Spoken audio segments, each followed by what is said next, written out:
Here we are again. Nice to have everyone with us.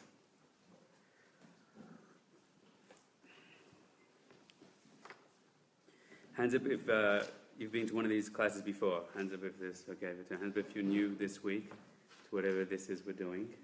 Okay, good evening. Does online count? Does online count? Well, we discussed that last week, how much it counts. Depends how well you were listening last week. So here we go. I've been wanting to teach this class for a while. I don't actually know how it's going to come out, but there's certain ideas that when you learn, when you read, you go, oh my gosh, I wish everybody knew that. So it's wonderful to be able to share those kind of ideas, but these kind of ideas that you wish everybody knew and you wish everybody could partake in, they're deep. I find there's kind of two kinds of deep. There's deep intellectually, which is also deep spiritually. It's a kind of moment where everything catalyzes in your mind and 1,000 ideas run together, and you kind of see the gestalt, the massive interweaving of all concepts in Torah in our lives, and reality, and creation, and science, and technology, and see how it all comes together. There's another idea, there's another kind of deep, which is something which is the depth of experience. So the first idea, I don't know if this makes any sense to say, is the experience of thought, is the experience of intellect, if I could put it that way. There are words that, especially in the Chabad literature, it's when you hear an idea and you get it so deeply that you almost feel the idea. It's called Hakara v'Hagasha. So when the idea suddenly becomes a part of you, a part of your body, your soul. And that's a very profound idea. There's a lot of classes, especially when I began teaching, that was the kind of effect I was trying to create. That's the kind of ideas I was trying to express. In these things that we're exploring together, in these classes of what I'm calling now Primal Chassidus, I'm playing with a different idea. It's not the complexities of ideas or the intellectual depth of the idea that I'm here to explore in this series. It's more the depth of the human experience. Meaning, today I want to talk about speech. I want to talk about dibur, and we're continuing from last week's class very much. Last week's class in my mind was called the conscious classroom. And this I want to call the conscious teaching. Not the teaching of the information, but the expression of the teaching does more than convey the information. It expresses, it carries within it the consciousness of the teacher when done well.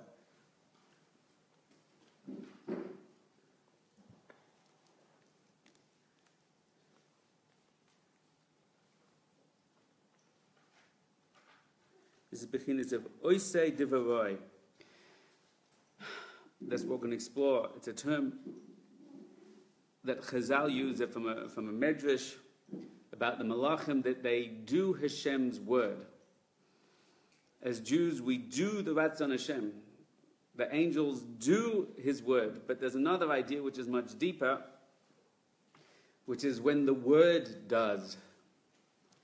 The word has the effect. Where the word you express, irrelevant of the idea it's conveying, carries an energy of consciousness, conveys the consciousness of the speaker, and if the speaker knows how to do this, the speaker is connected, like we learned last week already, when they begin to speak. The teacher, the mashpia, the conveyor, the channeler. A teacher is a channeler of higher consciousness. And there's a way, when you oisei devaroi, what that means is that the dibur has an action. Oisei means to do, but of course it comes from the world of asiya. Asiya is the physical world in the mystical writings, as opposed to the four other worlds above that, each one increasingly transcendent. And a human being is an olam katan, is a small model of the universe. Therefore, we have within us a physical element. We have the emotional world of Yitzir. We have the intellectual world of Bria. We have the spiritual consciousness of Das, of Devekas, of higher connection of feeling bound to the light, feeling the light run through us, the chiyas, chachma, devekis. And then we have something even higher than that. That's something we'll talk about maybe a little in the next session, how to access that, l'maisa, practically. Again, as the rule is here, we're not teaching you how to do the things we're learning. That's really for the elevation program, the elevation seminars. What we're doing right here now is to show the ideas that exist of experiential, primal Hasidic teachings and experience from the sources themselves. So there's an idea that a person, that a rabbi, that a rebbitzin, that a spiritual master. I don't like using the word tzaddik because I tried to prove to you last week when the mystical writings refer to the concept of tzaddik, especially with Nachman, especially sometimes the Baal Shem Tov, the Kodesh, less so the Baal Tanya, for certain reasons not to be discussed now, that they mean the bechina of a tzaddik, the aspect of a tzaddik. When a person, even a lonely person like me in this room right now, I'm a bechinas of a tzaddik, not because by any stretch of my imagination I'm actually a tzaddik. It means that you're trying to channel down something deeper to convey. Right, there's called to be mashpia, and then there's an aspect of a makabel, the receiver that tries to hold on, understand that, experience that, enter that into the system, be affected by that. And of course, when you go out, right, and someone says to you, what was he discussing in the class tonight? Then there's an aspect there where you become the mashpia, you become the tzaddik, you're more connected to that aspect of Torah, to the consciousness you receive, and you give that over. That's called the aspect of arachin, that who we are is relative. So the role we play is relative to the dynamic we're in. And more than that, one of the deepest ideas in Kabbalah, you see this very deeply bound, especially in the teachings of Nachman, is the idea that everything in the world is relative, but when you play the masculine, or when you play the mashpia, or when you play the bechin of the tzaddik, then you are given powers and energies that go with that. There's an eitzah I've spent a lot of time giving in my life. When people come to you where they're depressed or they're helpless in a state of yish or they're trapped in the Yetzer Hara, not just they did something wrong, but they're just so identified in that state, it's hard to shift them, and therapy doesn't seem to be working, these kind of things. One of the most amazingly profound, and people think it's so practical, it's so silly, but it's the deepest Kabbalistic secrets are woven into this idea that what you tell them to do is go out and do chesed. Go out and take care of somebody. Go and volunteer for some organization. Go pack boxes for soldiers. Do something where you're giving over. And if you can get them to actually do it, what happens is in that place, it massively shifts their consciousness. Because they go from a taking mode into a giving mode. And when you go from taking to giving, then you access all the levels bound with that, all the powers with it. You become a channel. There's an idea that is discussed by sages. It says, the one who blesses is blessed. He or she who blesses is blessed. When you become a receiver, then the energy becomes stuck and bound within you. When you become a giver, you become a channeler, and when you give to that other person, something greater has to come through you to give to another. That's why a sages Chazal teaches that when we pray for somebody else who needs the same thing we need, if we are, God forbid, sick and we know someone else is sick, well, if we pray for us, okay, but if we pray for somebody else, then who's got the same thing, then they get healed and we get healed.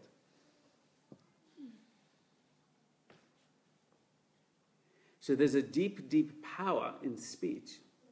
And today what I want to teach about, because I'm a teacher, and speaking about teaching is interesting, because I've never heard anyone ever give a class on the Kabbalistic ideas or principles of teaching, but I want you to know that so many things we're doing in our life is teaching, because it's all the idea of influencing, of affecting. If you're a mother, you're speaking to your children, that is a concept of teaching, and teaching is not just the dogmatic, here's information, now you do it, this is right, this is wrong, do this, don't do this.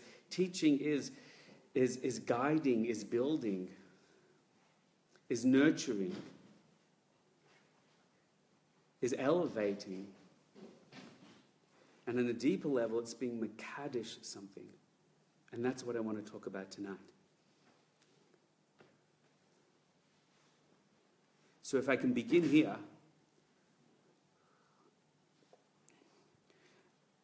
the idea of speaking, of expression, is most powerfully illustrated in a classroom.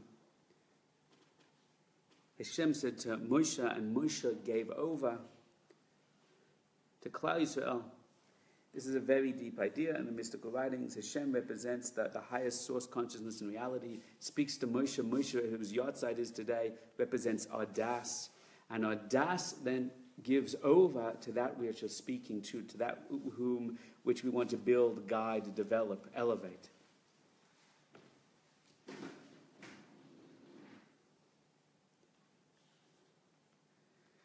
When you speak to your husband, when you speak to your wife, when you speak to that person in the shop, when you speak to your friend who's having a bad day, a bad week, a bad year, a bad lifetime, when you write a post on Facebook, when you write a book, there's different kinds of speech. The mystics would say you only express when you seek to influence. And you only seek to influence when you seek to influence for holiness.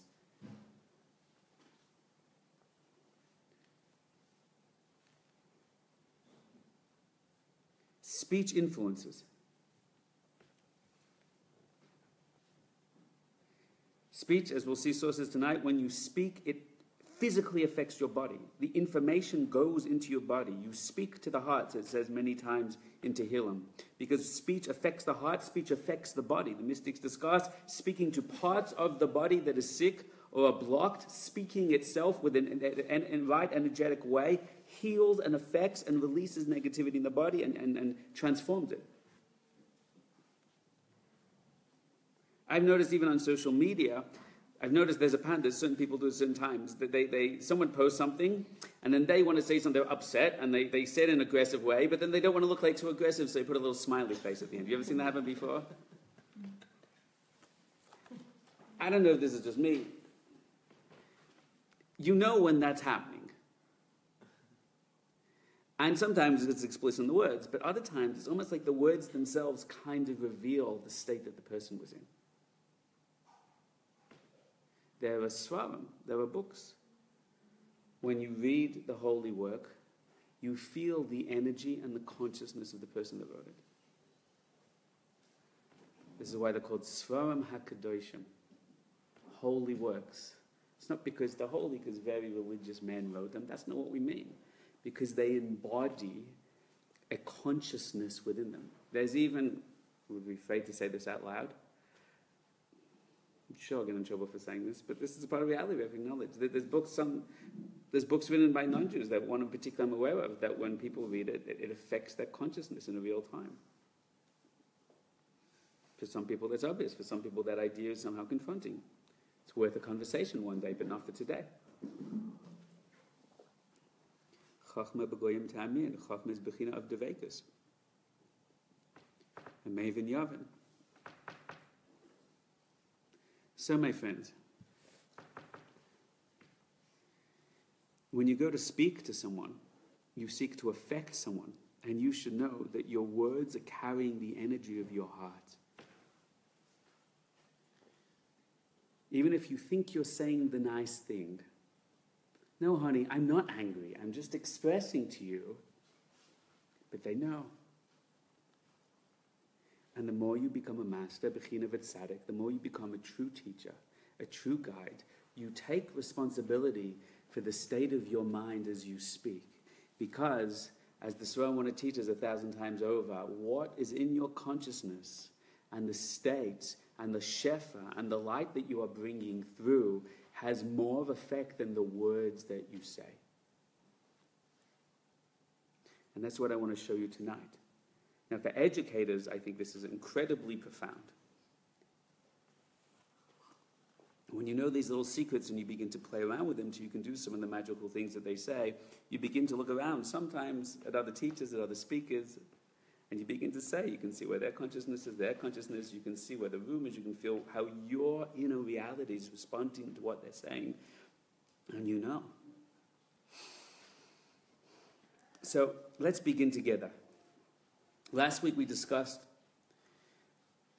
the conscious classroom. We discussed this idea of how the student, when the student A must be there when the Torah is given over, how important and fundamental that is, and that you, when you come to the class and the ratzon you have, the desire to get on that bus, to get on that train, to walk across town, to take off your pajamas and put on your clothes and actually go out into the world.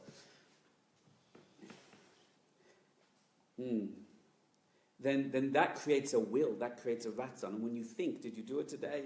What am I here from this room? You said a clear intent. Next session we'll talk about the concept of intent, what setting intent does and what you can experience through there. But by you coming with a will, and the more Mesiras Nefesh, the further you have to come, the harder is the travel, the more your will is strengthened, your ratzon is ma'ora. And then you come in, what is my intent and what am I seeking? And when the teacher, then we talked about what the teacher's avodav is, the mashpia is, the rabbi, the rebbetzin, the tzaddik, the spiritual master, or any of us trying to attain, to practice these levels. Before that they go to speak, they must enter into a state of prayer, into tefillah. And their prayer goes up, and what do? We said last week, they should choose to connect. And I realized, I worked out how to do this by accident one time. I was blessed to do this in a certain situation I was in. And their prayer goes up with the prayers of the students. This is before the class begins. And it goes up to the Lev Shemayim we learned last week from the Halakha Baal Shem Tov, and it goes up to the heart of heaven, and then it causes Shefa to come down. We said the difference between a teacher that prepares, here's my script, this is what I'm going to say, and I know this joke, and I know the rest on the stage, and I know this story, and I'm going to make them cry here, and I've got this clever Devar Torah and a clever Gematria, and here's what Rashi says, I give it over. That's wonderful, it's a great Devar Torah, I'm sure they'll be very successful, but that is a kind of class that is locked in to the capacity of information. I'm giving the information, I'm affecting your emotions, oh, I got the information, my emotions were affected, that was great, right? But a true teacher learns, and anyone who I know is a true teacher, and you can have learned these works and practiced them to a very high level, but I'm sure, and I've seen this, that naturally intuitive, gifted teachers kind of do this automatically. They kind of go to this place in the middle of a class where they hit a critical mass, and ideas start coming in, chedushim start coming in, that they've never heard before. The first time they hear it is when it's coming out of their own mouth. There's times I give classes, you're going to think I'm the biggest ball guy in the world, which you're welcome to, because it's probably true, and in the middle of the class I go, that's such a brilliant idea, that's awesome. Right? Well, I'm so smart. But when you do that, you know, it's not you're so smart because you never thought about it. It didn't really come from you. It came through you. And if I would have tried to think about it, I wouldn't have come up with something so smart and bright. But it's coming through you. So that's this idea of, we said this is the path of Chassidus. We went back from the Piaseczna is the path of prophecy. This is the beginning of a prophetic experience. We're going to see this on the inside today, these techniques, how they're discussed, how to access them. So this idea that the teacher goes into a state, so this is a teacher, this is a mashpia, this is a rabbi, the rebbetzin, that understands the value of the script. You have to create the base of Mikdash, you have to build the Mishkan, as we're learning in the Parsha, but there's a point when Moshe himself has to come in and set up, it falls down, Moshe himself comes in, and then sets it up. Moshe is das. And when it holds there, then the Shefa comes in, then the Shekhinah comes in, and then suddenly you have to be willing to what I call let go of the script. People have asked me about this before. Sometimes if you watch some of my classes and I have all these big scripts, I come in, there's a certain point I was doing it deliberately to train myself how to do it when I was reading these writings. You actually see me throw the script across the table at a certain point. And that's what we're going to talk about today. Because there's a point when you have this battle in your head. I'm always going like, I'm sticking to the script and I'm building up in the right way and I can hear this idea start coming in. It's what the Baal Shem Tov is going to teach us this explicitly today. You hear the idea come in and I hit, wow, wait a second, I want to fly. And I'm like, no, I have this internal battle. And it's like, no, I have to hold on because I've structured this and I know what it is. And if I let go, what if I get lost? And what if the script doesn't make sense? What if I'm just going to sit there for the next half an hour quiet because I don't know where to go because I'm going to give it away in the wrong order. But it always works. The guarantee is it always works. And if you just throw away the script, you launch into this place and it comes and it comes and it comes. And that is Bechina of Ruach HaKodesh, it's a Bechina of Shechina, it's a Bechina of Razan Deraisa, it's a Bechina of all these deep aspects. It's the beginning of prophecy.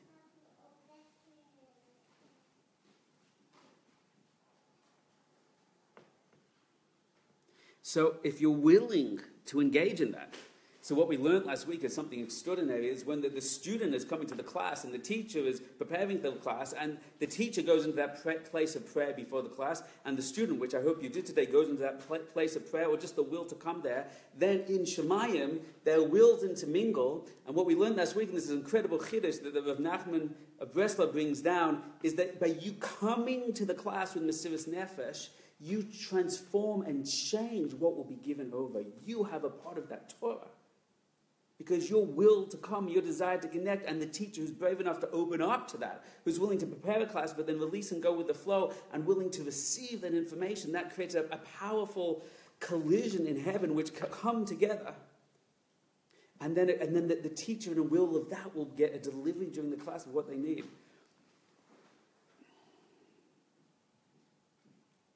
It's a certain avoda I do. I want to tell the story, but I don't want to tell the story. It's one of these tricky stories to tell. Certain circles. I don't think the story's for today. But Lamaisa, what I've realized is I used to get very, very nervous before classes, as opposed to now I just get very, very nervous before classes. And what I realized is that when I get nervous before classes, I'm thinking too much about myself in the class. And what I did at that moment, I was given this gift one time before one of the biggest events I ever did, and I was just like terrified and felt like the whole body was going to collapse like an hour before I was going quote unquote on stage. And then I was in a certain place of Kedusha and praying, and then suddenly I just popped into me one person was going to be the audience, and I suddenly felt their pain, something they were going through in their life. I didn't even know they were going through their life, but I could feel it, and I started thinking the other people in the audience. And not only did suddenly my anxiety and stress disappear, but I started to get these incredible things about I have to give that to that person needs to hear that. Wait, I have to rewrite that second part. And it was like coming to me, and I realized that's something we can all use, because that's what we began to learn last week. Which you have the power to connect to something and someone in your mind, and you've begun to care about them, to think about the makablim, to think about the people, who are the people hearing, and then you start to receive information from them. Who are they? So when we go into the class, this is the beginning of this idea. We go into the class. Before the class, the part of the student is to come, is to attend live in person. There's the feeling, the experience. There's the teacher. Here we are. We're in a three-dimensional virtual reality called reality space, right? And therefore we're engaged, and it's sensory, and I'm fully engaged, and I sense deeper respect and covered for who are the great teachers that you're going to, the rabbis, the rebbitzins that you go to. And then what happens is that creates an openness, and our will is there. And then we said last week, that what the mashpia, the rabbi, the teacher has to go, first they have to go into Dvekas. Now, we spend a lot of time in Elevation 2 teaching practically skills to go into Dvekas. Dvekas means more than mindfulness. Dvekas is, first you do to Yishuv Das, which is mindfulness, the quieting and stilling of the mind, and then you realize there's a great light within you, and you can tune into that light, you can draw it down within you. And the teacher is supposed to go into the Dvekas. That's what we discussed last week. And once the teacher's Dvekas, then they're supposed to do this idea, which the Helig Baal Shem Tov says, his chabris la'aloisai. And we discussed these profound secrets last week, that we have the capacity to connect to every bird, to every tree, to every forest, to all the reality, to angels, to stars, to the sun, the moon, the sky, to every grain of sand in every sea, to every man, woman, and child, every race, color, and creed. With our minds, we can connect to them. And once we connect to them, that's called his kalalis ves kashrus. We can bound ourselves within them until we affect them. And we discussed that last week, and sources on that last week, and it's kind of profound to discuss, but we can't go back there. And therefore you go into Dvekas, high connection, consciousness, and then you can connect to them to allow them to access that as well. Your consciousness can consciously influence other people's consciousness. And once that bond has been created, that's what how do we create the bond? Does anyone remember the mechanism we learned last week to create the bond? Anyone remember? It was a Talmudic term. I'm sure the men want to yell it out right now. They spent their lives swimming in this stuff, so get a little nachas to see there's a little bit more depth there than they originally imagined. It's called a gezei v'shava. Gezei v'shava we learned is a halachic, not just a halachic loophole, it's a halachic wormhole, we said. Finding a common link. When you find a common link to somebody else, when you look at another person, at least one, what's something I like, respect, what's something we have in common, that instantly creates a bond of consciousness and allows your properties of consciousness to go through and affect their properties of consciousness. We saw sources that taught us how to do that last week. There's nothing worse than someone coming to you, Rabbi, can I speak to you after has problems? And you're sitting there complaining, oh my gosh, this person, this problem with issues, oh my gosh, that's such a train wreck, right? It doesn't go. You want to be helpful, it won't be helpful. They'll sense your frustration, your pain, your disconnection.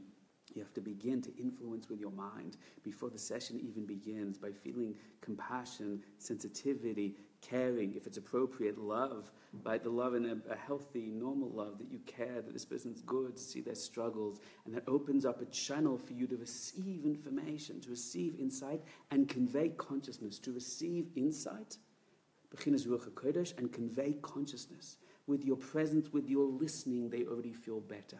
The famous story about we discussed this already, I seem to say this story every week, but it's so chashuv about the chassid. This sounds like a crazy Chassidic story, right? Primal Chassidus mamish, but This is so true when you become a true mashpia and you truly care about people and you're truly trying to help them. Not just the usual davar Torahs, the usually kind of eights we give, practical tips of advice. Oh, you're dealing with this. These are my 3 davar Torahs about how to deal with this. But when you're really tuning in and listening, right? So you see that this begins to work. The chassid has the biggest problems in the world and he travels all across Europe to see his Rebbe and he waits in a line for hours and hours, right? And he stays overnight in the village. That's what they used to do. And they come up to the Rebbe and he's in line for hours and he's got so many problems and so complex and he has to explain it to the Rebbe and he finally gets to the front of the queue and he comes into the room with the Rebbe. The Gabba brings him in and he stands in front of the Rebbe and the Rebbe's a bit thirsty. And just before the guy's about to begin, the Rebbe says, "One moment, Rebbe Yid," and the Rebbe reaches for a drink and says, "Baruch atah Hashem Elokeinu melech ha'olam shahakol nehiyah bidvaroi," with incredible devekus, incredible hislavus, right? And has the drink, and then suddenly turns to the chassid and say, "How can I help him?" The chassid said, "Everything's fine, don't worry." And the chassid feels so healed and so much released and so much all the problems disappear and the chassid walks out, really didn't need to speak to the Rebbe. Now, the usual way that word is given, right, not always, but sometimes is Shakol Nibidvarai. Everything comes from God. The second, the Rebbe said everything comes from God, the chassid realized, now everything comes from God and this problem is also from God and the shidduch is from my child is also from God, everything's from God. Now, I think that story is a little simplistic, isn't it? Really? The chassid never realized that everything was from God? He had to travel all across Europe to realize that everything's from God. What's pshat?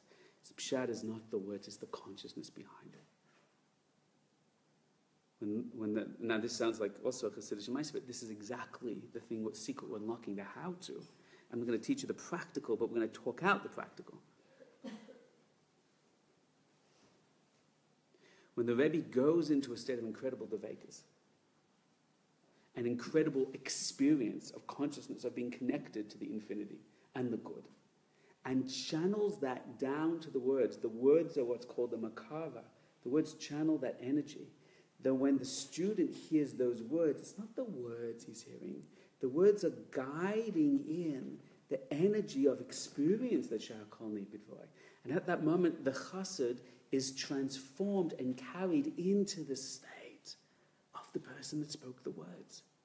Words are bridges between consciousness. I should probably say consciousness, but I just don't know how to say that. And given that everybody's consciousness is really bound in a state of unity, that's how we can affect the word. Sometimes I'd like to say it just exists in a singular form. I yell at one, you got advice there? Yesterday I said the word conscious nai. Really? So let's make up our own language to help facilitate our expression of panemius. I don't mind doing that, it works fine for me. The conscious nai. Conscious nai. It does the trick. That means I think that light moves in packets and waves, right? That means we think that words are about the packets, but words are really about the waves. And as the mashpia, when you enter into that place of infinite awareness, then we're going to say explicitly, the words are like a channel, like a bridge, like a vessel, and it carries that in if you know how to do this. And you can learn how to do this. And therefore what happens is when the word gets in, it's like an orange, and then the word gets in and the mind, this is what the mystics say, the mind then receives that orange and it takes off the peel. The peel's just the information, and then suddenly they get hit by this wave of awareness. That's why when you hear the words of the tzaddik, you're bound to the tzaddik. That's why when the Tzaddikim teaches that when we read books of holy works, of holy masters, we should choose to bond to their consciousness through the words. Through the words. The words are just a vessel, the information is developed. And you'll find it when you learn how to do this, these are techniques that are learnable, that are teachable, that when you don't understand pshat, we mentioned this last week, you reach through that explanation to the energy of the consciousness behind, of the teacher behind it, and then he unlocks the information for you.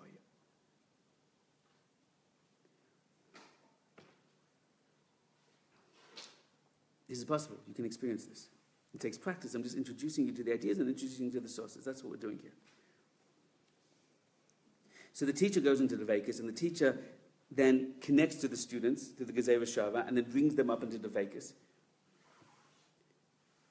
And then, if you had the source sheets from last week, you can check out the source sheets, some of the sources I didn't get to. Then one of the commitments, the Tanayim, the teacher has to say in his mind, is a very interesting thing to learn how to do.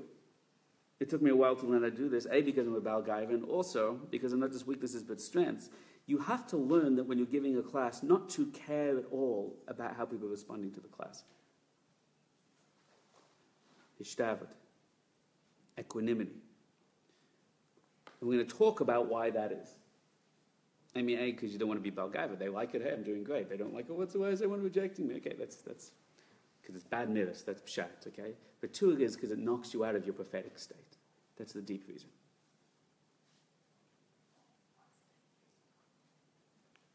People think the reason the Vilna Gaon, the reason all the Chassidus Yisvarim, the reason Chazal, the reason Chaim Vital says that the essence of life is to work on our midas is because it's bad to have bad midas.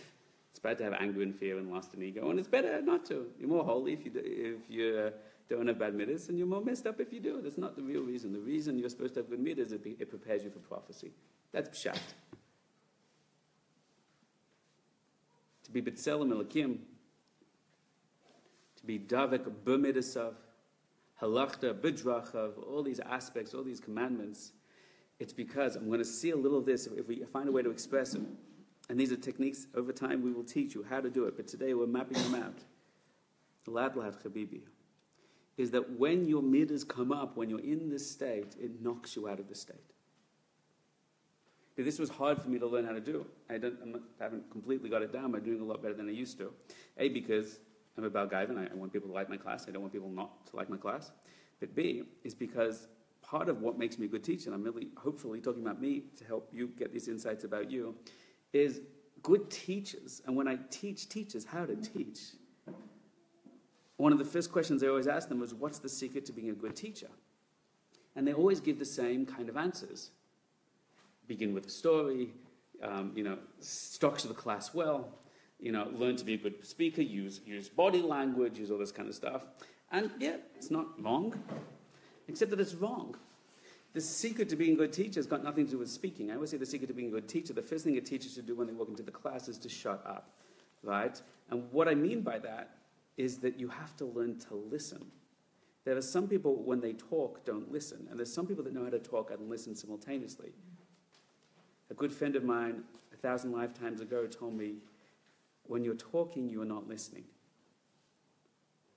And it's a deep line of carried with me for a long time. There's people that when you meet, they talk and talk and talk and talk and talk and talk, and then the time runs out. They say, it was great to meet you, it was great catching up. You realize, you didn't say anything, but that's okay because you got to listen. If you were talking, you weren't listening. So there's a truth to that. But there's another truth that great educators know how to talk, but simultaneously be tuned into the energy. Who's following? Where are people up to? And I'm not just talking in real time. There's a psychic element in there as well. That's what I mean. We're bound together. So you're tuning into, are they with me? Are they not? Did they get that? Did they not? And intuitively. Intuitively is a very nice way to say with Ruach HaKodesh Ma'at. The room hasn't quite got that. They're open and connected. It's not just when they laugh out loud or they're crying. I'm talking about more subtle places, more subtle sensitivities of what's going on. And great educators know how to do that intuitively.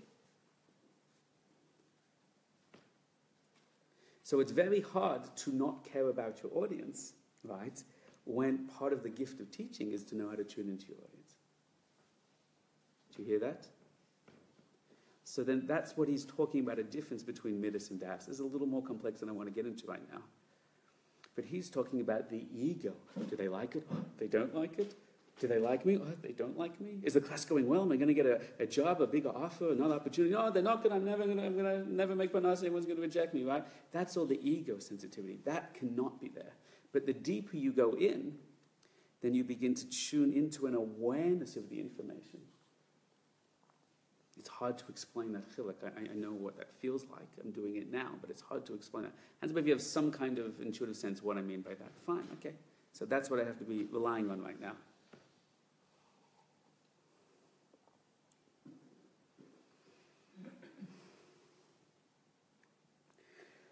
So this is all what happens. The way the student approaches the class, the student prays.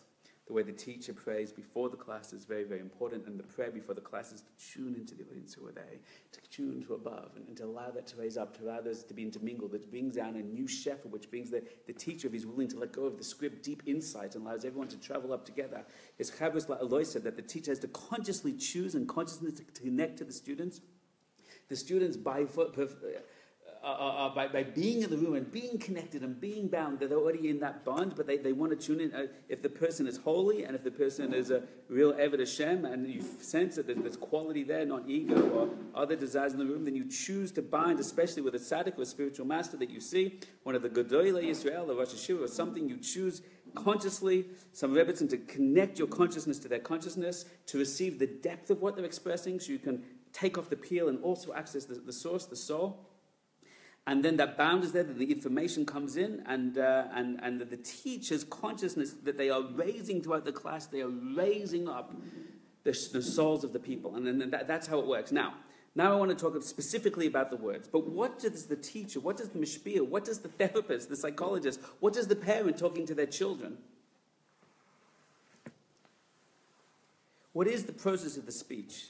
What should they be thinking in their words?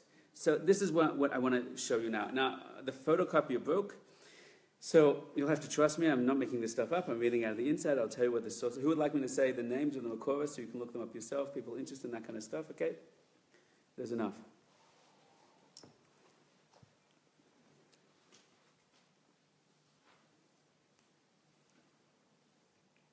So we're going to begin with Lakutei Eitzes.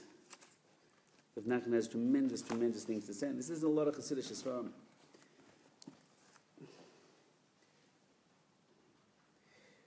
Lakutei Eitzes, let's begin with Dalit. In the section of Dibur, the section of speech. Again, I've said many times before, Lakutei Eitzes is one of the great unknown masterpieces of consciousness and spiritual development within our tradition. When I say unknown, a lot of people know it, but people don't approach it like that. For practical, experiential stuff, it's tremendous. In every field, he goes through every diverse experience of being human, the human experience, breaks them so many subjects and explains the consciousness behind them, how to develop them. It's extraordinary work. So I want to begin with his words to see how he maps this out. Now, first I'm going to go through a few sources by Rav Nachman that discuss what is speech, how does speech work. And then when we've mapped that out, I want to go to a very specific technique that educators are supposed to use that the Baal Shem Tov gives over. So let's look at this. The section on Dibur, Torah Dalet, Torah number 4. This is very stark. I spent a lot of time thinking about this one line I'm going to read you right now. There are definitely ways to misunderstand what he's saying and just get angry at yourself all the time. As a teacher, as an educator, as a mother, as a human being, don't take that way. Take another way. Why take the disempowering way when you can take the empowering way? Dibur she'enu nishma v'niskabel enu nikra dibur klal. Speech that is not heard and not received is not speech.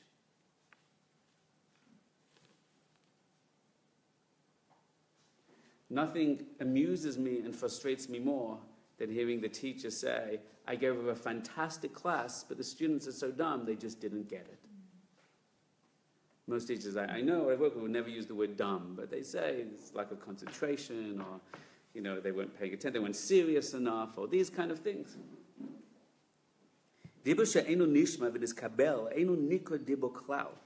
Speech which is not received, which is not heard, that does not make the desired impact, is not speech at all. Now, what does that possibly mean? Because the teacher was teaching, the Rebbetzin was up there, the rabbi, I would watch my watch, he was mamish speaking for like 2 hours, it seemed like eternity, so he was certainly speaking. What is this speech that isn't speech at all? You hear the question? Now, already, this is a deep paradigm in how in Kabbalah and Chassidus, how they understand reality. See, Rav Nachman is going to say, just because you're banging your mouth around and banging your tongue and there's a call, there's air coming out, it's being permeated on a vibrational level, and it's bouncing, through the airwaves, it's bouncing off your ears, and it sounds like words that you know. Rav Nachman says that's got nothing to do with speech. Rav Nachman would say that speech is the conveying of consciousness. I'll read it to you shortly, he's going to say that. And therefore, Rav Nachman would say, if the speech did not have the desired effect, your consciousness was not in the right place. So this is hard to pull off. He's going to talk a high level, I believe we can teach people how to do that. That's the elevation curriculum. But I just want to map out the teachings that you see that this is out there. Dibur she'enu nishma v'niskar, it's not heard. Yeah, it's heard. I heard what you said. I heard the information. You're going to do it? No, I'm not going to do it. So then that's not speech. So what is that? That's what an animal does. The Siddiqim say birds speak. Cows speak. There's communication between dolphins. But only man being man, woman, the human race, has the power to channel light through speech, to channel soul through speech. A ruach mamalala. Man is a speaking spirit in the lashon of the Targum. But another way to translate that famous line is ruach mamalala means they are speaking spirit.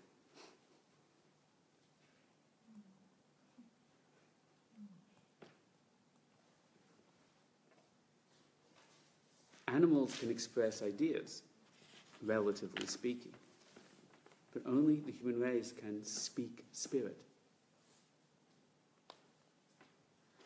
Listen. Dibur, this is now Torah Hey, Torah number 5, in the section on Dibur, Lekutei Eitzos. Hadibur, real Dibur. What's real Dibur, real speech? Hu klei hashefa shebehem mekablim hashefa. Speech is a vessel for consciousness. It's a klei shefa. How do we want to translate consciousness? Yeah, what do you do with that? What's that? What would you say?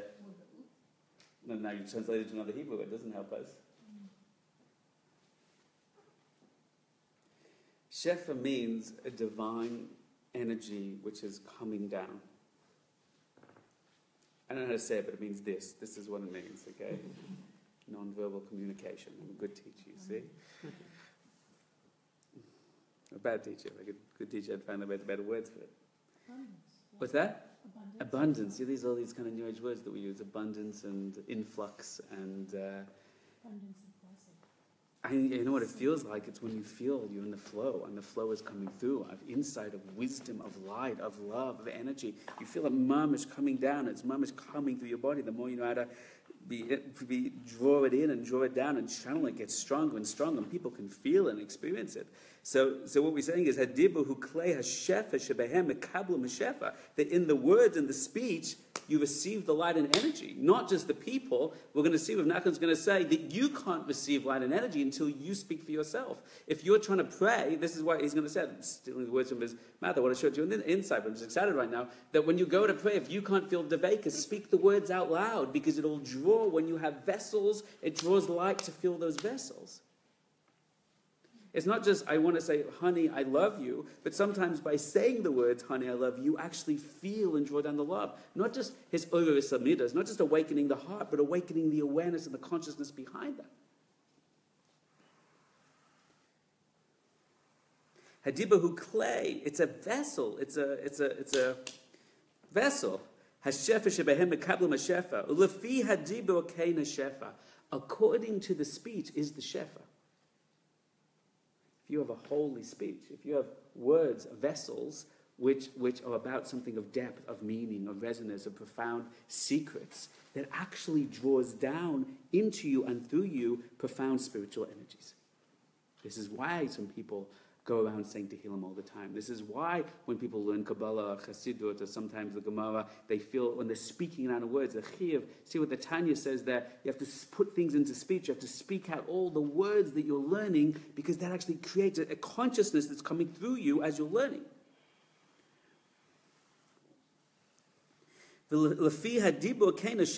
According to the words you speak, then you're going to attract things that fit into that. If you speak holy things, you will draw down holy light. If you speak non-holy things, God forbid, zedel mazeh. Im hadibuhu b'shleimus u'b'meloya azay yachalon lekabel behem roiv shefa. If the words that you speak are b'shleimus, this is what we're going to be talking about. This is called the mystical writing shleimus lashon hakodesh, dibur b'koyach. That means the words that you are speaking are the right words, the true words, the holy words. The consciousness you are in and the heart state you are in is aligned with the words. His mouth and his heart are shava, are aligned together. There's a shleimus of the consciousness, a shleimus of the words, a shleimus of the idea. A tremendous spiritual influx. That's a good word. Tremendous spiritual influx.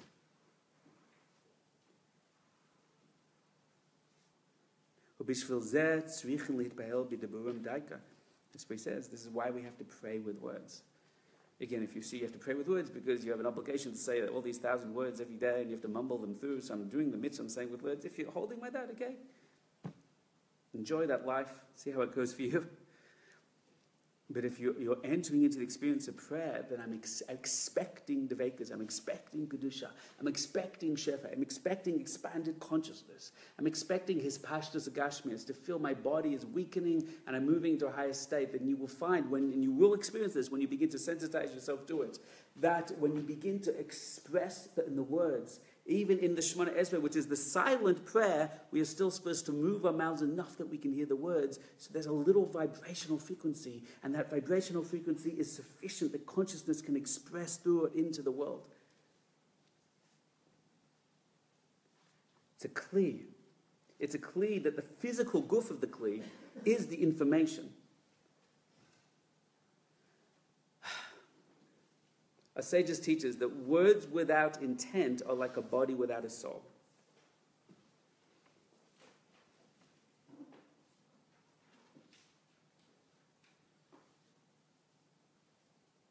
Words without intent are a body without a soul. And therefore, they're just like we have, this is in other parts of the Baal Shem Tov's writing, just like we have 5 levels of consciousness, 5 levels of souls that we've discussed before. So a word also has a body. The sound itself is the physical body, and what rides on that is the emotion. What rides on that is the intellectual idea. But what rides on that within every single word, within every single sentence, within every single paragraph, is the spiritual consciousness behind it. A word is what's called a koma shalema.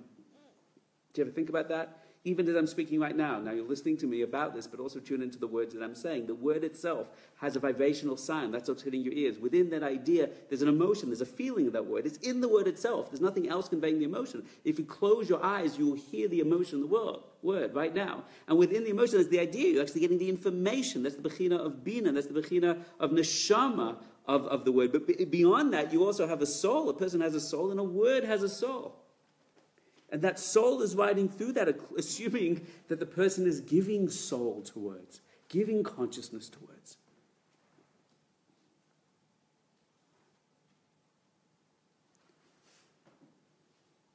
And that's why we're supposed to, and not is it just giving it, the vessel draws in the shefa.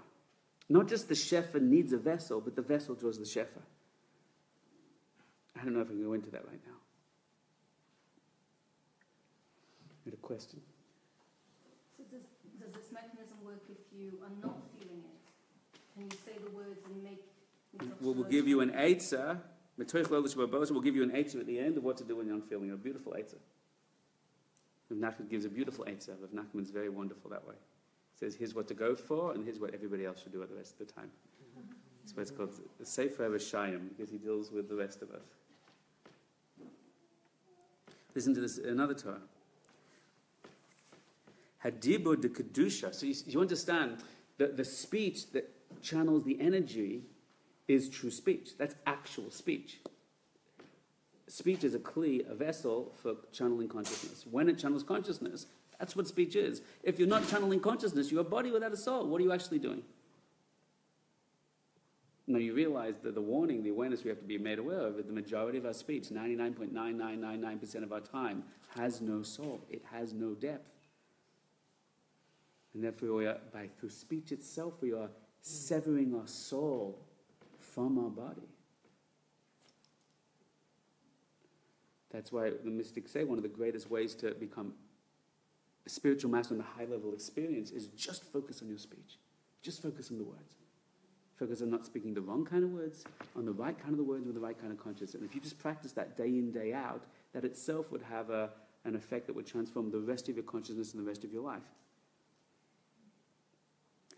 That's called Hadibur de Kedusha, speech of holiness. That, would say Rav Nachman, is actual speech. What's the other stuff? Dahinu dibure Torah utafila v'yireh shamayim. Dibur de Kedusha, speech of holiness.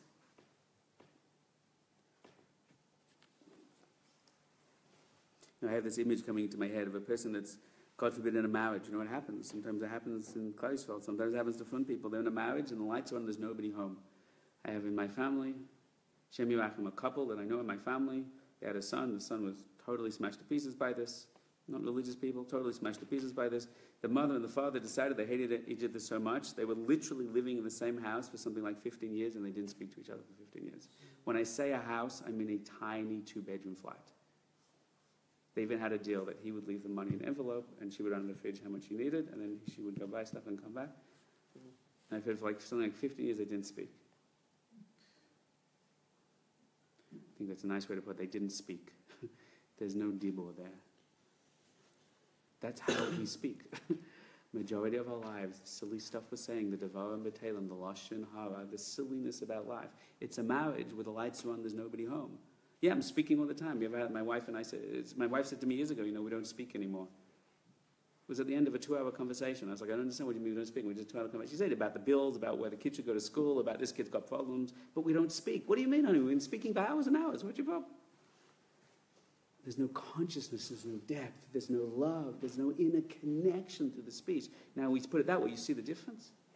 So what a tzaddik, what a Baal Das, what a master, and it's not tzaddik up there, it's tzaddik as in what we need to be and can be, is to start up the level of investing of consciousness. Now, you have to know how to get to that level of consciousness before you invest in the speech, but just to know, right? Hadibur de Kedusha, Dahayinu Dibure Torah Utafila v'yireh shamayim. When you speak Torah, not just Torah as in here's the Torah, Rashi said there's the Torah, but when you really connecting to it and thinking about it in your heart and soul's invested in it, you're in a state of devakas and then you channel that down. When in tefillah, not just I'm mumbling through the words, right? That was Chazal already told us it's a body without a soul. But when you're investing soul, you're pouring out your soul into the words. Yireh shamayim, you're talking about life, you're talking about meaning, you're talking about life's challenges, you're trying to suck the marrow out of life, as we used to say. And you're trying to connect in the deepest way and question yourself and grow and deal with each other's challenges, bring a shem into everyday meaning. When you're speaking from this level, an experiential level, hu gavor v'yakama ad, then it's a very high level. Ki hadibur de kedusha hu b'chinas hashchina. Then that dibur is an aspect of Shechina. Shechina is a mishkan. Hashem's divine presence comes to be in your speech. These are not weird Kabbalistic Hasidic words. This is something that's experiential. Bechinas his galus malchusa v'amunasa yisbarach. It's a revelation of malchus. It's a revelation of Hashem himself, of Amunah. Amunah does not mean intellectually, I know there's a God in the world. Amunah means, according to what the Tzaddikim are telling us right now, when you feel the person's soul presence in every detail and every word and every moment of their life, their soul is shining through. V'hu b'chinas rucho shel-Mashiach. It's the spirit of Mashiach. That's a longer discussion I can go into. Mashiach is a man. It is an individual, but there's a Mashiach in every single one of us. And the Mashiach will be revealed in the world. Rav Nachman said where there's a critical mass of Mashiach being revealed within us. Mashiach is the neshama of the highest level called Yechida, of Keta, of Ratzon. Bechina of Mordechai, of Rav Chesed, with Purim coming up. And when that higher level of knowledge, of insight, of light, of connection, and you feel it coming through you and you put it into words, that's what Mashiach is. Cheva. Mashiach comes from the word that literally means siach. Siach means to speak. Messiach. Mashiach is the one that expresses Shechina and divine revelation. So you become Mashiach, Bechina, an aspect of Mashiach. I'm not talking to people that run around Jerusalem locked up because they think they're Mashiach. But I'm telling you a secret, they're feeling some of that energy. They've just lost themselves in the demyonis. But there's an aspect of a truth to that. There's something that you can sense. It's Techiyas HaMesim. It raises the dead. It raises the dead of your words. It raises the dead of the spiritual disconnection you've been feeling. You're going to see it. Who's the dead that it raises? When you're a teacher in that state, Bechinas Mashiach, not your teacher thinks you're Mashiach, but you're really channeling through Messiach. Then you raise the dead. Suddenly the classroom, their eyes open, their consciousness connects, their heart suddenly opens up and feels a yearning, a cheshik. Because we're raising the dead. The dead always means, in the Lashon of the Zohar, when you've fallen and become disconnected. And that's what the Baal Shem Tov was teaching us, right? What was he teaching us? That when you speak in the way of holiness, that's what we're going to see. Then you, his chabris la'aloiso, then you raise up other people too. You raise them up from their state of disconnection. Are people hot in here? No? Yes? Okay.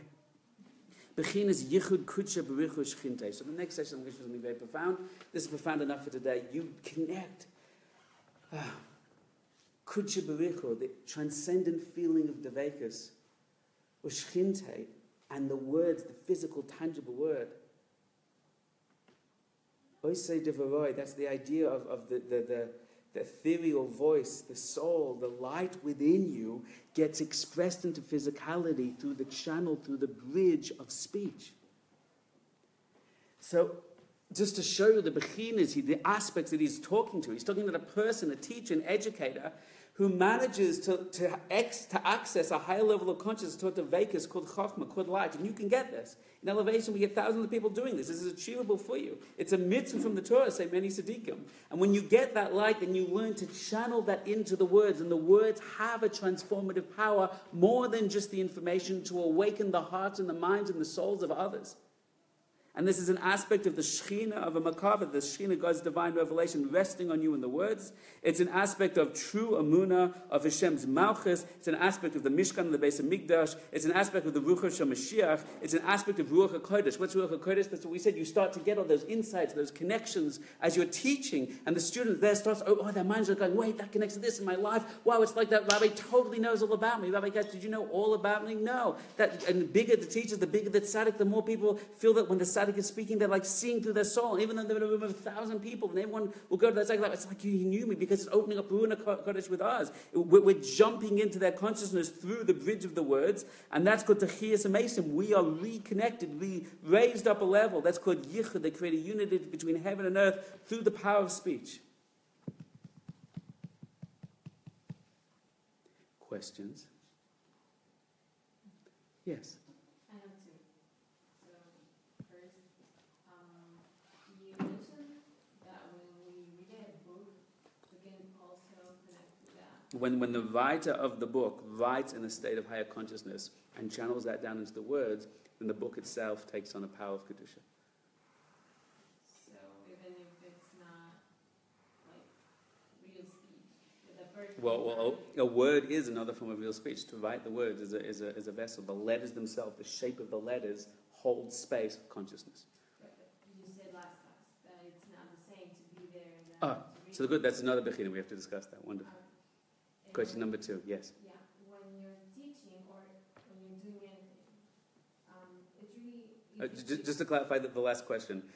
When the book is written, so then the book is there and you can connect to the consciousness through it. But what we said, if you're present in the class, then you affect the Torah that was given over itself. What? You'll get it on the rewind. You see, that wasn't real speech that I said because it wasn't Makabel. Well, I have really speech, but she's just so disconnected. There's no... So again, the idea is, when you go to the class, when you just read in the book, you can receive the Kedusha. We never said you can't just get the Kedusha. Right? There's a degree which you can get that you can't get. If you would have seen the Ramchal write the Sefer, you would have had more, right? But we said one of the added values of being in the class is that you affect the Torah given over in real time. In the book, you can receive the holiness, but to some degree, it's not affected. But I can give you proofs against that. If you read the Hagdama to the Tanya, the Shnei Zamud of Liadi suggests that, he really saw into the souls of all the students and wrote from that place. That's a very high level. Question number 2. How do you manage to not lose that state of consciousness when you're Mashpia? When you're Mashiach? You're Mashpia. When you're Mashpia? That is a great question. So we'll have to talk about that. I'm going to get to a little tour about it. The Baal Shem Tov is going to tell us practically how to do it, and we'll talk about it then. Yes? So can we also apply the same principle to when you're learning like Torah, like actual Torah, then like so if you're getting the consciousness of the tzaddik when you're reading one of the tzaddik's books, so then when you're reading Torah like Pshat, Resh, Bara, Elohim, then you're connecting to Hashem's consciousness? Absolutely. That is what learning Torah is. Learning Torah is diving into the consciousness of Hashem. Talmud Torah, and it's the little idea, you just have to digest a little. You can just sit on that quietly for the next 2 hours. Learning Torah is diving into the consciousness of Hashem. You read the Tanya, it says that explicitly. You are bringing the Ratzon Hashem into your consciousness. That's why Torah has to be learned with Kedusha v'Tahara. It has to be learned with purity. You have to metaken your midas. You have to go in the mikveh of that shafti. You have to do tshuva before you learn it. You have to enter the Vegas before you learn it. And then you start learning the Torah and you fall into deeper consciousness and you receive it. The Torah is the way. Learning Torah is the way, the highest way to receive Hashem, is consciousness. There's no end to the depth of that idea.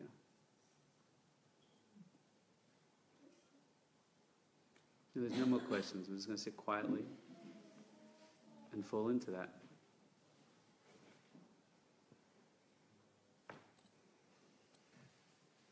Two more questions. There was one over there. Yes.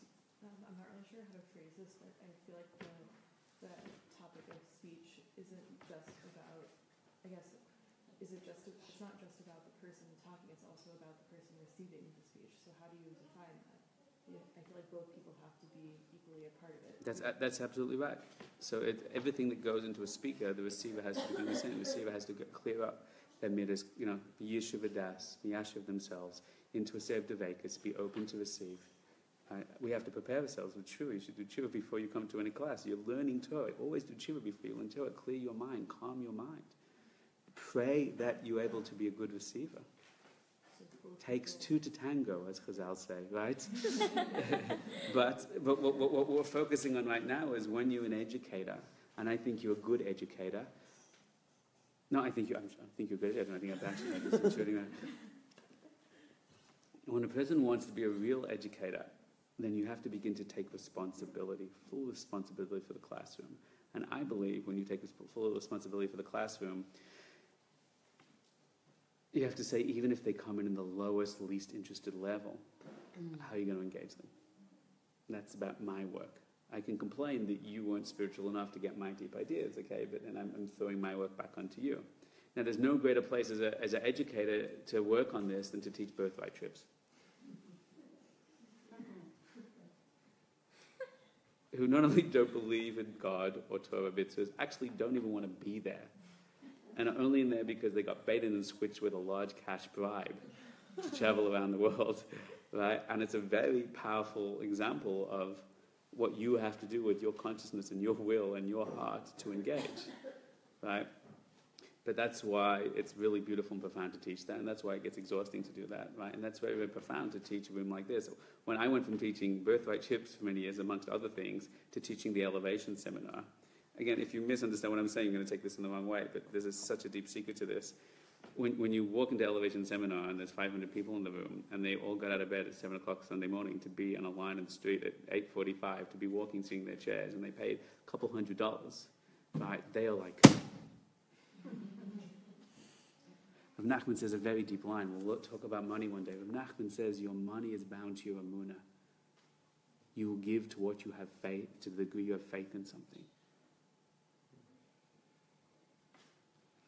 So I think there's a discussion on birthright. It's an educational disaster. I'm not talking against the wonderful things that birthright's done, right? And the wonderful contribution. But I'm just talking as an exploration, an interesting discussion for all the good work and good people are doing, is because you're putting people in the room, right? But you're doing it in a way that their consciousness is completely not in that room and they don't care. So it's an interesting question what that is. But for me, it absolutely takes two to tangle. It absolutely takes two souls, two minds bonded and connected and willing, right? And then you have the highest, deepest classes when everybody's there and present. Right? I know a really wonderful, famous teacher who teaches on these trips, and they came to me the other day and said, I just can't do it anymore. I just can't do it anymore. I said to her, you just shouldn't do it anymore. Don't. And like, you can't do that. You're supposed to love all classes and give to them. I said, you are, but to the degree that you don't, because it takes a lot of energy to hold it up. So, but now we're talking about what is our responsibility as a mashpia. As a mother, as a wife, as a husband, what about when the partner isn't able to hear, doesn't want to hear? So then what are we going to do? So listen.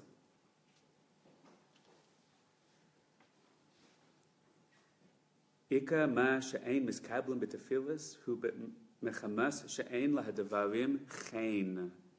The main reason that your prayers aren't answered. Rabbi, I pray every day. But Rabbi, I'm speaking 1,000 words. What would Nachman say? They're not words. That's not dibur. No, really. I'm really speaking out loud. I'm doing a great problem saying all the right words. Nachman said it has no chen. Now I love when people want to translate the word chen as charisma.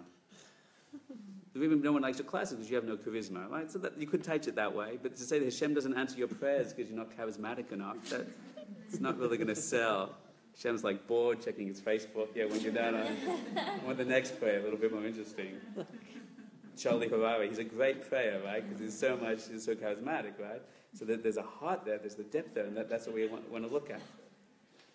So let's consider this right now.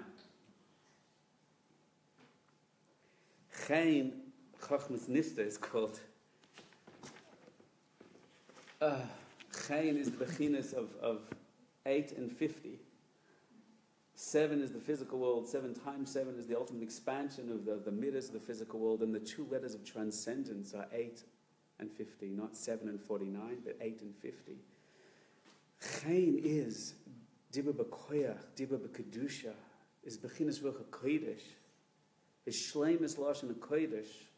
Chaim is when a person there's something they're radiating which is much deeper than just the words. And Hashem wants that from you.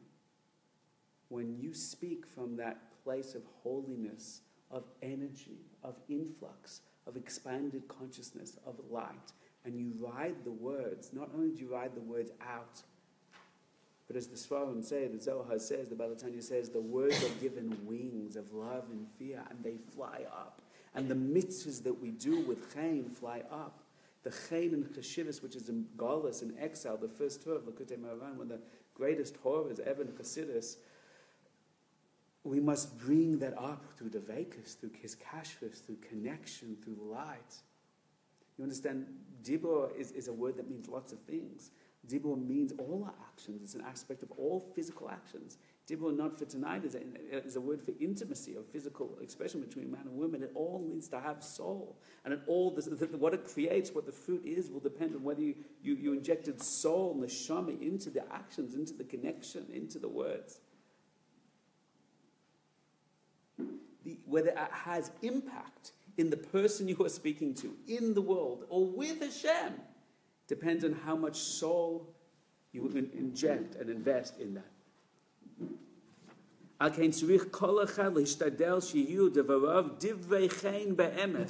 Truly words of chaim. You've had someone trying to tell you something 1,000 times, and one of your friends, someone you love, just turns to you one day and says, and you just go, "Wow, you're so right. You're so right." Their words found chaim in your eyes. As we already learned from the Chumash, right? What does it mean they found chaim in the eyes? That means you sense the soul behind the words.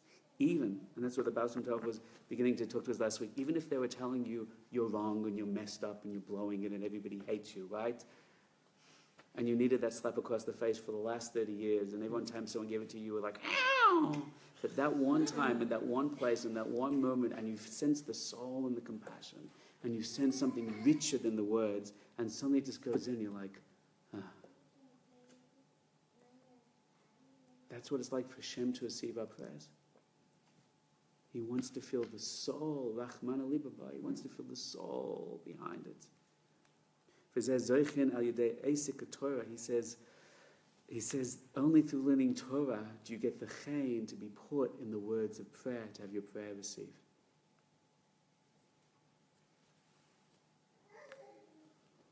How do you explain that?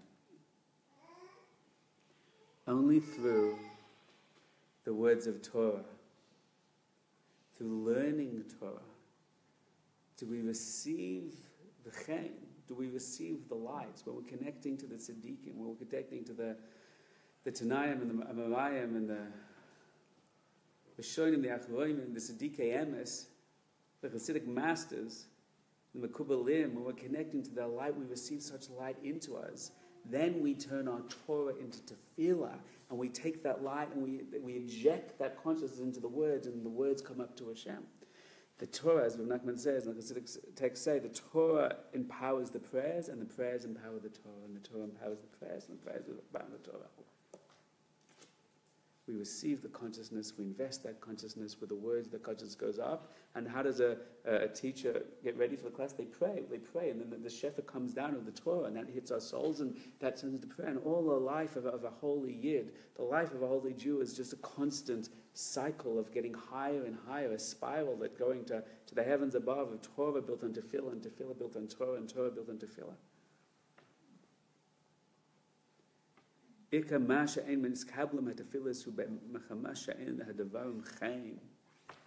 to learn the secret of the Baal Shem Tov has many Torahs about how to inject your devekas into the words.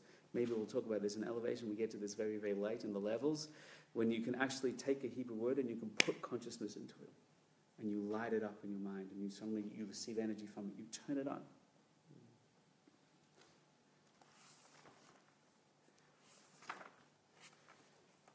The words, when they come in of Kedusha, it's not just like a wonderful thing. It has a transformative effect.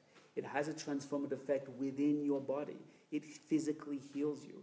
It psychologically transforms you.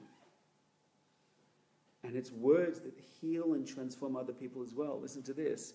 Back in the section of Dibur, Torah Gimel. We're up to time-wise. I lost my watch.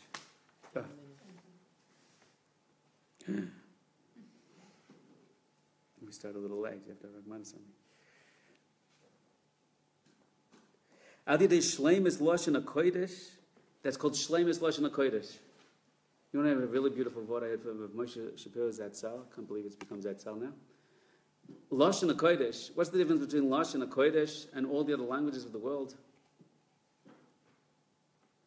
The answer is that Lashon HaKodesh is the most pure vessel. The way the letters look and the vibrational frequency they create of the sound is the most pure vessel for conveying spiritual energy. That's it.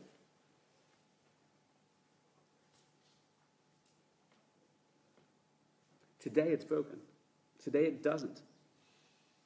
Because we've lost the consciousness, and because of modern Hebrews contaminated and all these complex ideas in the world. I heard from Moshe Shapiro that the secret of Lashon HaKodesh, the true power of Lashon HaKodesh, why it was truly Kodesh, why it was different from every other language. And until I heard the teachings of Rabbi Nachman that I'm teaching you now, I never quite understood what Moshe Shapiro meant. I always thought it was a great Devar Torah, but it's actually kind of nonsensical when you think about it. But now you realize what it begins to mean. When you project the Hasidic teachings back to what he was saying, because he was a master of the Hasidic works as well, amongst everything else. But Moshe Shapiro said the true power of Lashon HaKodesh, which today is also in exile, is that when a person used to speak in Lashon HaKodesh, if I said the rest of this class in Italian, not that I could, my wife could. If I spoke that, you'd say, what did you think of the class? It was nice until he started speaking in Italian. I have no idea what he meant. If you learn Italian, if you understand what the information is in Italian, what the words translate to, then you would understand it. I know that was very complex. You should write that down, right? If you learn German, and then someone says something in German, and then you understand the information packets that person says, then you'll understand what it means. If you don't understand the packets, then you don't. The secret of Lashon HaKodesh was, even if you don't understand the language, when the person spoke, you instantly understood everything they said. Because there's a language that conveyed spiritual information and insight.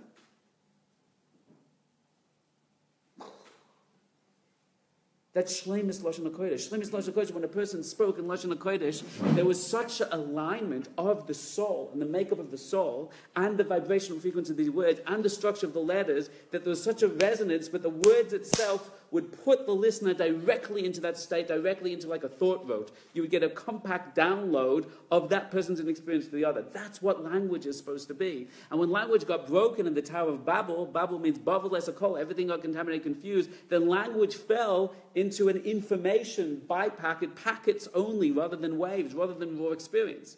So the goal of Tikkun HaLashon, to fix language, to fix speech, is to, what we have the power to do as human beings is to re-enter the capacity that what you express is directly experienced by the person. Now you understand what Rav Nachman was saying, that speech, that is not understood, is not received, is not real speech. Because what's real speech? Lashon HaKodesh is real speech. And Lashon HaKodesh means there's such a potent energy of consciousness that the words just knock you into that consciousness and you're aware of them. But I don't even understand what it means.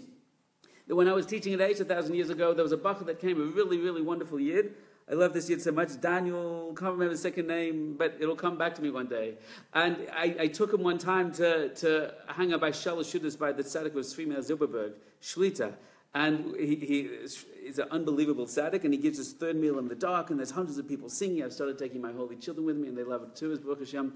And Sri Zilberberg gets up, and he gets up in the darkness, and he speaks with all his heart, with all his soul. He's a real tzaddik, real kedusha, real energy. And we sat in the room for an hour and a half in the dark singing these beautiful songs. He doesn't know any of the songs. He doesn't know Hebrew. He doesn't know English. He's just got to yeshiva. He's not been exposed to any of this stuff before. He's blown out. He's sitting there loving late. Doesn't know the songs, but he's just singing and just going humming and whatever. And finally, this Rav gets up and he speaks in this very, Polish, thick Polish accent Yiddish. And he speaks for 5 minutes. I just wanted this guy down to sit there and just to experience it a little. It's like, okay, now you're bored, now we'll go. He says, I don't want to go. It's like it's boring after a while. I mean, I just wanted to get the vibe. But he's got that. So I got another 5 minutes. I got 5 minutes to go. He said, no. He sat in that room for 2.5 hours listening to him speaking Yiddish. So finally on the way out, I was amazed that he wasn't bored. Everyone usually wants to get there for 2 minutes and they get it. The line he said after 2, and then they danced. He said, I don't understand a single word, but I understood everything he said.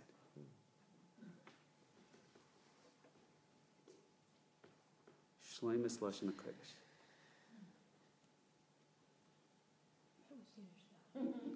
I know, Yiddish is very onomatopoeic. You kind of get into everything. It's geschmack, isn't it? So listen to this. Rav Nachman says, Al Yidei Shleimus Lashon HaKodesh, Tahina Al Yidei Kedushas HaDibur, the holiness of speech, Shema L'daber B'diburei Torah Tefillah V'tachinus V'bakashas Tzichas Beinu L'vein Koinai, through the perfection of Lashon HaKodesh, through Kedushas HaDibur, holiness and speaking only holy things, and increases constantly corking, constantly channeling all the time, consciousness, soul, power into words. Dibur in Torah, in prayers, in supplications to Hashem, speaking his bodedus in the forest, talking to Hashem with words that are coming through you. And of course, we haven't discussed this yet. You have to be careful not to speak negative words when a person speaks Lashon Hara. Negative words about people.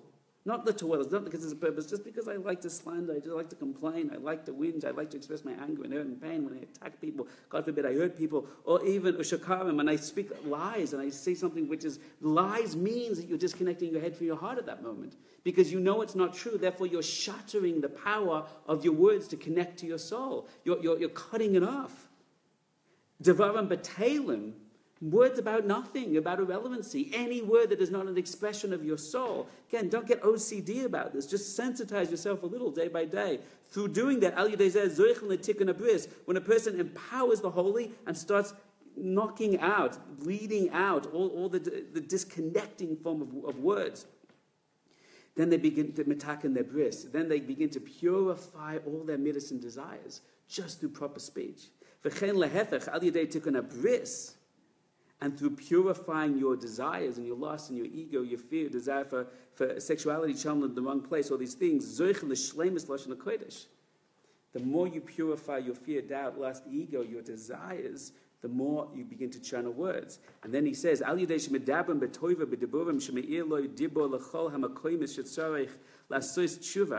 when you speak holy words, this is very deep in a whole discussion unto itself. Not just think holy thoughts, but speak holy words. They go and penetrate into your body, into all the makoymes shetzarech lasos tshuva, all the places where you've fallen, become disconnected, and the vibrational frequency of the speaking holy words heals you, heals your physical illness that's caused by timtum malaim, by clippers. And it causes you to have a deep form of tshuva, the spiritual consciousness, energetic frequency of the words.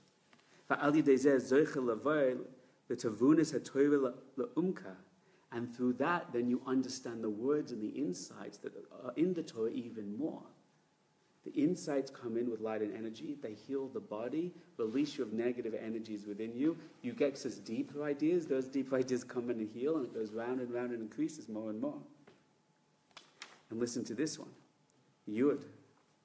Al yidei lashon hara oivavoy. Through speaking lashon hara, mizgaba hakoyach hamedaba. When you speak lashon hara, why do you speak lashon hara?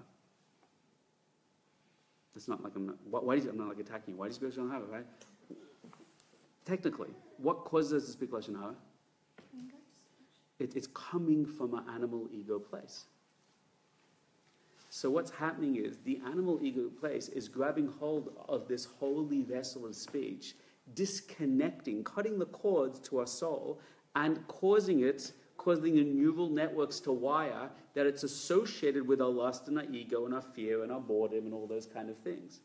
So the more we speak silliness, stupidity, negativity, anger, pain, ego, the less naturally our speech gets sourced from our soul.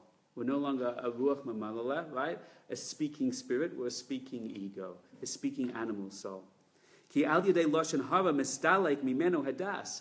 When you go into lashon hara, you lose your higher consciousness. You lose your awareness. That's why we all speak terrible things. And then when we're done and our anger subsides, we go, why was I doing it? My jealousy subsides. Why was I doing it? Because my das, my higher awareness, my value system, my consciousness, my mindful self was lost when I fell into that. For noifel ma'avas Hashem isbarach, I lose my sensitivity of love of Hashem, of infinite connection. For noifel la'avas habahamias, and I start loving desires of this world. Shehem kol etaivas, my fear, my lust, my ego, my anger, my jealousy, my hurt, my pain. Shekulam bayim makoyach hamedama, they all come from the ego animal self. Shehu koyach habahamias, shem is gaba beyoyta al yidei lashon hara, and therefore through lashon hara, through fallen speech, we disconnect ourselves from the soul. Rav Nachman will say in other places, worse than any other sin or avera. Just speech itself disconnects our soul, and through perfecting speech itself, we reconnect our vessels to the infinite light. You ever think of the term abracadabra?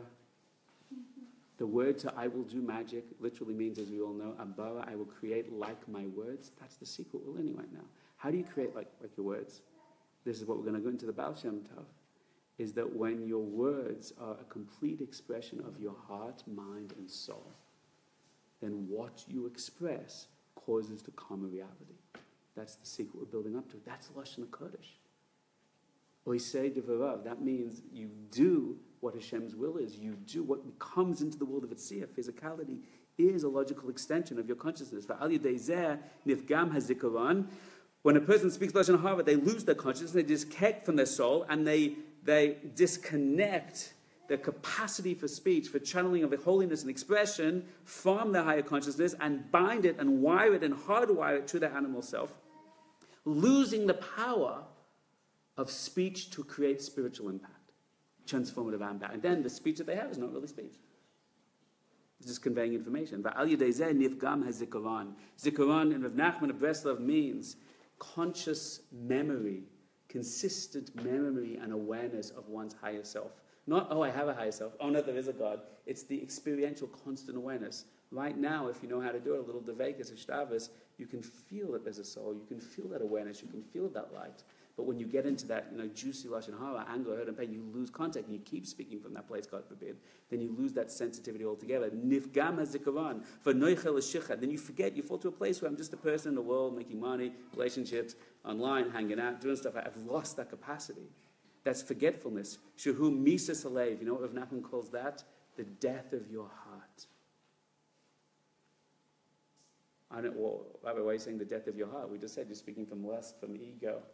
He means your spiritual heart, your spiritual sensitivity, your spiritual awareness, your light, your shefa, your insight.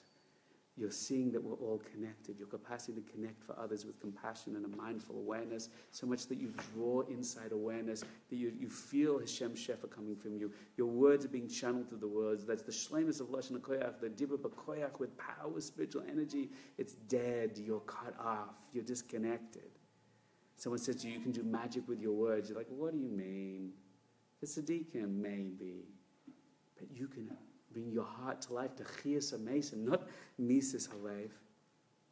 Shemeis libo bekibi ve'enu masim al libo l'schor b'chol yom ba'alma da'asi. Da'aseh. Your heart is dead within you. You know what he means by that? It means 99% of the population. And Nebuch means almost the Fumir and some of us as well. That we're doing the mitzvahs. Do we feel the eternity? Do we feel the majesty? Do we feel the magic? Do we feel the insight? Do we feel the influx? Some do, many do, many don't. You don't feel constantly the awareness of a greater world. That is the essence of life. And he in his life is considered dead. Dead means disconnected from source, fallen from a higher state, fallen from a true self. There's a body when a person's dead as well, but there's no soul in it. We've lost the power to speak. The mystics, Chazal, define the definition of what it means to be a human, different from any animal, is the power of speech. But don't all animals speak? They do, but they don't express soul. The definition of what it means, is that your actions, your words can channel consciousness through them to influence the world. We've all seen today, I don't know if it's true or it's not, but it's pretty cool. The people that speak to the plants and say rude things to the plants. Plants aren't holding by a shtavet, right? And suddenly the negative words cause the words themselves carry consciousness. And I say, I love you to the plants. I know people have done it. And from Good Heaven, Borough Park did this. And the mamish results, I was in the house, I saw that they had planted the living plants, unbelievable. The rotting rice, Your words express, create vessels for consciousness. That's the essence of life. That all of everything you do, every action, every thought, every word, channels consciousness through that. Otherwise, a person, like in their own lives, are considered dead, disconnected. That your words only have the effect of, I'm just telling you information.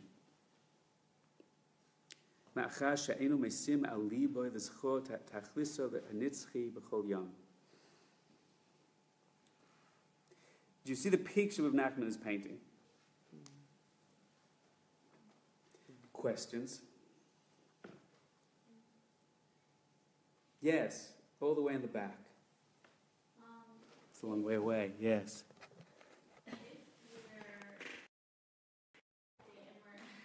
And we're able to have the desire at least to speak in that way, to be caring about everything that we're saying and everything has something deeper to it. Yes. And we're speaking to people who might not be aware of this and never learned it, even though that this concept exists. It should make no difference. That's what we're talking about, isn't it? Right, how do we prevent the frustration? Because the frustration then comes up and then it pains. What frustration? That they are not aware. Why should you be frustrated? I guess personally, I feel sometimes I'll speak with someone and they just want to speak about what did you do today? And So that's what they want to speak about. Why should that frustrate you? because there's nothing there. That's where they're up to. Why should that frustrate you?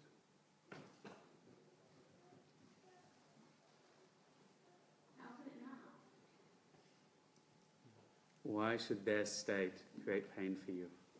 That's what they're up to. Do you ever sit down and try and talk with a plant and it doesn't say anything interesting? Do you feel angry and bitter and resentful towards the plant? But if you're trying to connect with the person. That's that person's journey. That's where they're up to. You need something from that person they won't give you. Yeah. So now you're angry at them. Sounds more like you're upset with yourself. Right.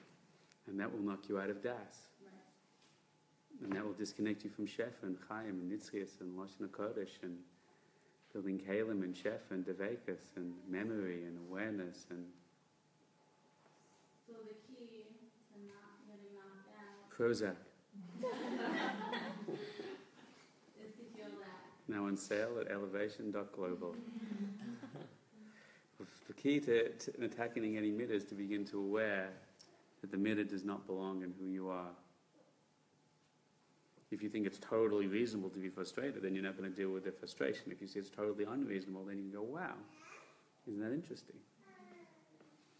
Then you can see elevation level 4 to work out what to do with that. But that's not for today. For today, we have to take what I was going to teach you, the practical technique from the Baal Shem Tov, push that off to the next session. Otherwise, we're going to have to run through it in 30 seconds and miss the whole thing. So the Baal Shem Tov has a technique of how to do this, of how to be aware of that. And we mentioned there's another Tovei of Nachman about what to do when you're teaching a class and you can't find that state. It's something I was doing for years in different ways. I always thought this is a great technique we should teach teachers, and I found it Baruch Shekavanti in the Rav Nachman. What do you do when the class is not going well? What do you do as a teacher? You feel deeply disconnected. I'm sure it's happened in the history of you teaching classes. So there's techniques you can do. It's very profound. Rav Nachman says it's what you do in tefillah when your prayer isn't working. When your prayer isn't working, you can't get the Kedusha, so what do? It's amazing we don't know the answer to that question. So, we're going to hold that class there. We're going to continue that next time and show you some very deep, beautiful things. Next week at the same time is Baruch Hashem Purim. So we're going to cancel Purim because we don't want to interrupt the class.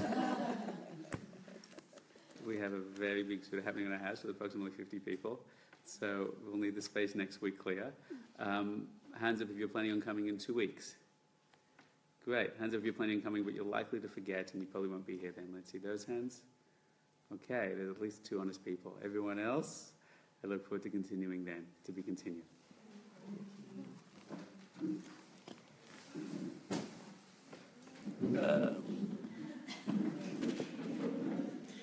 Do a session b'simcha, do a session b'simcha.